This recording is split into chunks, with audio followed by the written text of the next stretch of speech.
Do you even know how fast you can play the guitar? Most people want to get faster, but unless they know exactly how fast they can currently play, they're not going to be able to improve it. So I'm going to show you, one, how you can actually measure your speed, and then two, a number of different exercises that you can do to improve it. If you're ready, let's get into it. So what you're going to need to do is have access to a metronome. Whether you download an app or you have a physical metronome, it doesn't really matter. But the first thing we actually need to do is get used to playing in time with a metronome. What I recommend is that you set a metronome to 60 beats per minute, and you first take as long as you need just to practice vocalizing or clapping in time with a metronome. So if you've never practiced with a metronome, the first thing you need to do is to go to 60 beats per minute and practice just vocalizing in time with it. Click, click, click, click, click. Now that might seem silly, but if you can't make a sound or a click or a simple movement in time with the metronome, you're going to have no chance of being able to coordinate something complex like guitar in time with the metronome. But once you get the hang of saying click or making a sound, try and clap along with it.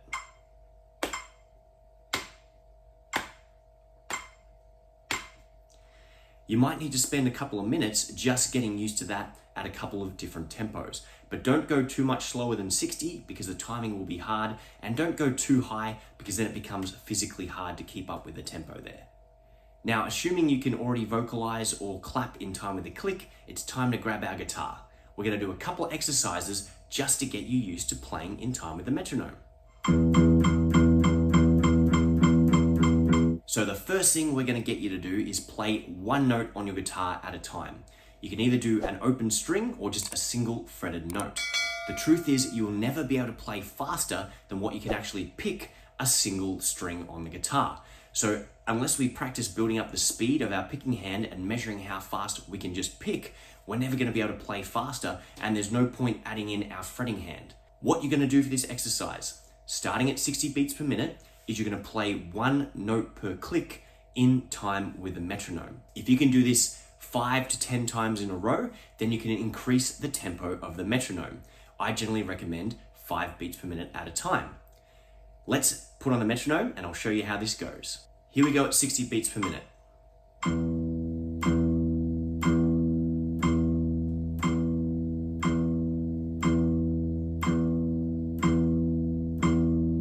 Now, I was able to do that 10 times in a row without a mistake at 60 beats per minute, so I will jump up to 65.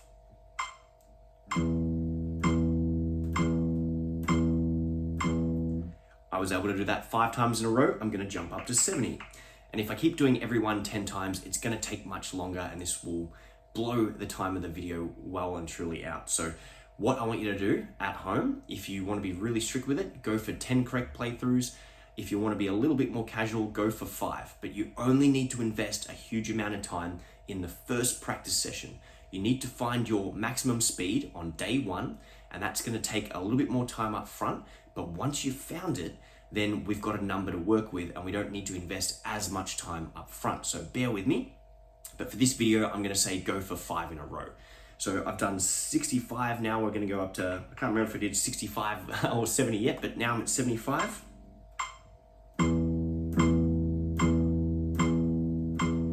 And then I would keep going up in increments of 5. Here's what it sounds like at 120.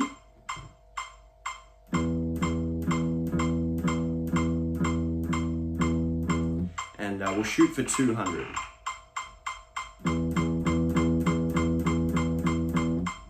So what you would do is keep on going up and up and up until you max out your metronome. Now that may happen at 200, it might happen at 250, you might have a metronome that goes all the way to 500, but somewhere between 200 and 250, what I recommend is that you drop the tempo somewhere back down to 60 and 100, and you play 2 notes per click. This is going to help with your timing. It's also going to stop you from maxing out the metronome and not being able to go any faster. And this is 200 notes, 200 beats per minute. Now, if I drop down to 100, but I play 2 notes per click, 1 and 2 and 3 and 4 and, I'm I'm actually playing the same amount of notes. I'm counting at half the speed, but I'm playing the same quantity of notes. So the tempos are relative. If I drop down to 50 and I played 4 notes per click, I would still be playing the same amount of notes.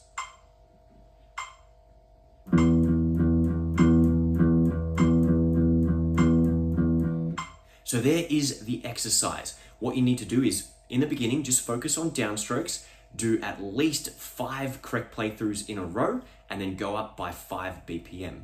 If you're a little bit more experienced, or you know you can already play substantially faster, you can jump up in increments of 10, 20 in the initial couple of phases, and as you get closer to your maximum amount of speed, you can wind it back down to smaller increments of 5, maybe even 3 BPM. But what happens with this exercise is on day number 1, we are just finding the maximum speed at which we can play this. Let's just say if you get to 200 BPM on day number 1, you know that you can play 200 notes per minute. You've established your speed at which you can play. Now, just like the gym, in the first session, we want to establish how strong we are, how much weight can we lift. And let's just say we figured out that we could bench press 30 kilos.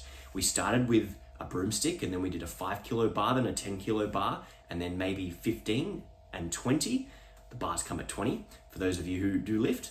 And then we start putting some weight plates on. Let's say day number 1, we figured out that we can lift 30 kilos. What we don't do on day number 2 is start with a broomstick and then go 5 kilos, 10 kilos, 15, 20, 25, 30 again. What we do is go, okay, well, we got to 30. Let's start at maybe 70% of that. We'll start at, well, let's figure out what 70% of that is. And this is where the calculator comes in handy and what you should be using, because we're going to do it with our video as well, with our guitar speed. So let's just say if I can lift 30 kilos, I'm going to multiply that by 0.7, 21 kilos. So I might start with a 20 kilo weight plate because that's the closest I can get. And if I can do the set number of reps, 8, 10, or 12, then I'll go to 22 and a half, maybe 25. And then I'll keep on going up, and hopefully after a couple of gym sessions, I'll get to 32, 35, 40, 50, and we'll work our way up to 100. Your speed works the same way. So if you played 200 beats per minute on day number 1, when you go and practice, you multiply 200 by 0.7, 140. What you're going to do is start the next practice session at 140, 70% of your max speed, because between 60 and 140, you can do that just fine. We don't want to waste 5 minutes of practice time going through something we can already easily do. We want to work out from 140 upwards, and hopefully we'll get to 205, 2010. And then we'll start at 150, whatever 70% of 205 or 2010 is. And then hopefully we'll finish at 220, and then we'll drop the speed back down, and we'll continuously, over a period of days, weeks, months, even years, continue to build up our picking speed. Now, one last little disclaimer before we move on to the second exercise. I recommend that you use alternate picking. If you're a total beginner, you've just got to get used to doing downstrokes. You can also make an exercise where you do 10 down, 10 up, and then 10 alternate picks if you like. But somewhere roughly between 100 and 160, you should probably start incorporating alternate picking, where you pick down, up, down, up, down, up, because at some point you won't physically be able to execute only downstrokes past a certain point. You'll hit a terminal velocity. Anyway, that's enough yapping from me. Let's get into exercise number 2.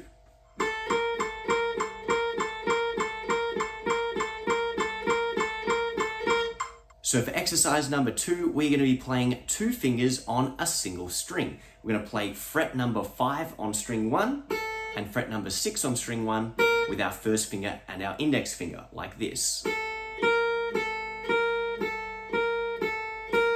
In the previous exercise, I said you're never going to be able to play faster than what you can pick on an individual string. Subsequently, continuing on with that idea, we're never going to be able to play faster on multiple strings than what we can play on a single string. And in terms of measuring our fingers, our index finger and our middle finger are going to be the easiest to coordinate and build up speed with. So we're going to go through the exact same process as before. We're going to start at 60 beats per minute, and we're going to play the exercise at least 5 times in a row correctly. If I can do that 5 times in a row at 60 beats per minute, then I can go up to 65, 70, 75, 80, etc. Now, if you just got up to 200 beats per minute in the previous exercise, 60 is probably going to be painfully slow. But if you've never actually done any metronome practice before, you've got to go right back down to the lowest speed and work your way up. So let's take a look at this exercise at a couple of different speeds.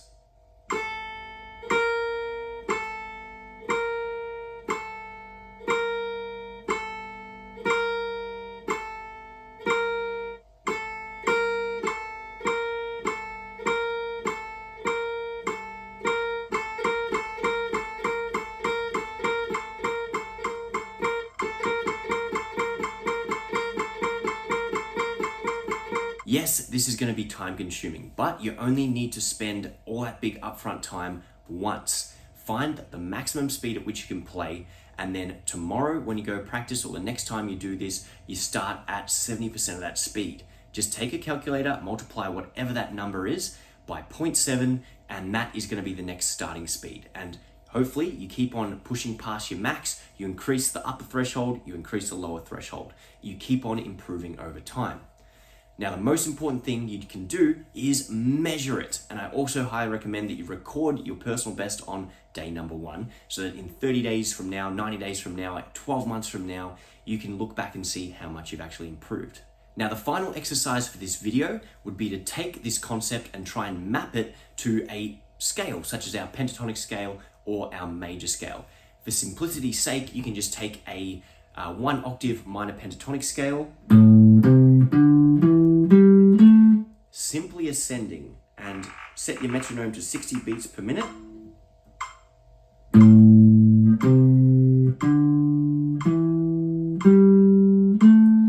And every time you can play that 3 times in a row without a mistake, then you can push to 65, 70, 75, 80. What you would expect is that the first exercise, picking on a single string, is going to be the fastest you can go.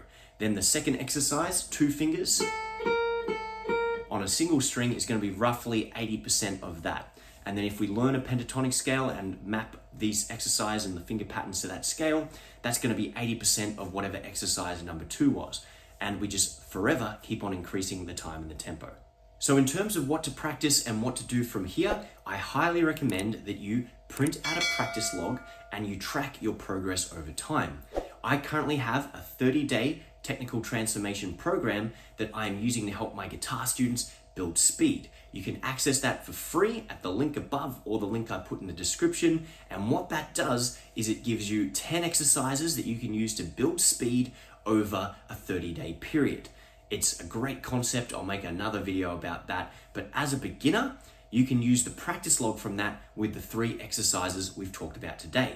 If you're an intermediate or an advanced player, this is the kind of stuff that a high-performance gym coach would use to train an Olympic athlete, but for your guitar playing. And I'm taking you through 5 of the best speed building exercises and 5 exercises that you should be doing from day 1 of guitar to the day that you stop playing, hopefully the day you die there, without putting it too much of a grim spin on what we've got here. But the whole approach to guitar practice that many people take is incorrect, because they're always looking for a new exercise to solve a problem and make everything tie together. In my 30-day program, I give you 10 exercises that you can use from day 1 to day 1,000 or day 10,000, and you're going to be measuring your progress over time and improving every single time that you play those. So if you're interested, hit up my Total Guitar Transformation program. It's absolutely free, and it's got great resources, including that practice log. Anyway, that's it for me today. Thank you for your patience. If you found it helpful, make sure you subscribe for more. And if you know someone who sucks at guitar, share this video with them, because it's going to help them out a lot. That's all from me. Bye-bye for now.